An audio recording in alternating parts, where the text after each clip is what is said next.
Hello everyone. So this month's challenge, we are talking about some light bulb moments we've had. Big one for me was EP398 that I actually did for a challenge shortly after I joined the Active Melody community.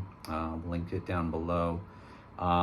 That's kind of a collection of greatest hits of T-Bone Walker, according to Brian, and I really took a lot out of that. I mean, there's so much of that that's kind of gone on to influence the kind of guitar player I've become. Really turned me on to T-Bone Walker.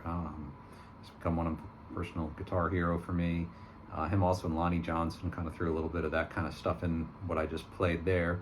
But yeah, I mean, some of those things that we've got going are like those sliding 9th to 6th, easy for me to say. So basically, if you take your regular,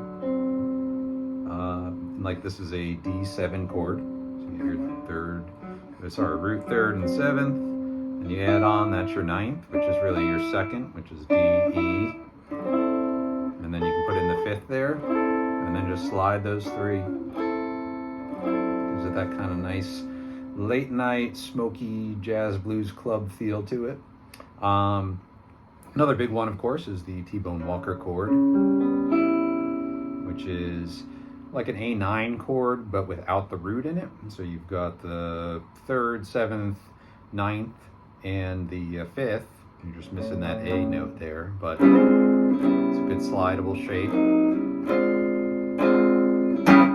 Hear T-Bone do all that kind of stuff on Stormy Monday and all those great classics from him. Another thing that's kind of cool that, you know, came out of that lesson, but also, you know, I've found in a lot of the playing I've been into, kind of that jazz blues line thing is, you know, these leading tones where you're leading into a chord or sliding up just a half step to build that tension, like I did in the intro of that thing where you hit the 5 chord.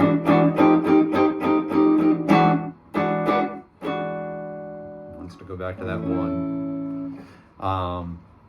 Yeah, then also in that lesson, there's the use of a lot of diminished chords. So, you know, you've got your and the big takeaway for me on that is substituting a sharp 4 diminished for the 4 chord, like a blues progression.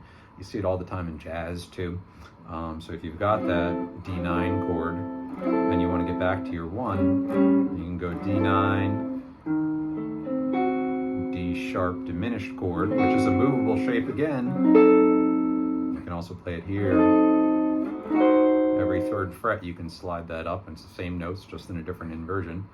But yeah, it leads nice back to that 1 chord again. So yeah, and then, you know, mix all that up, throw in a couple little pentatonic runs,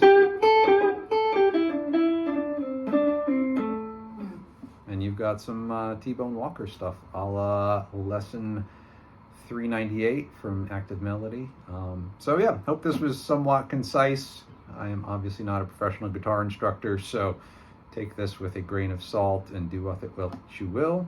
But keep on picking. All the best, and look forward to everybody else's submissions.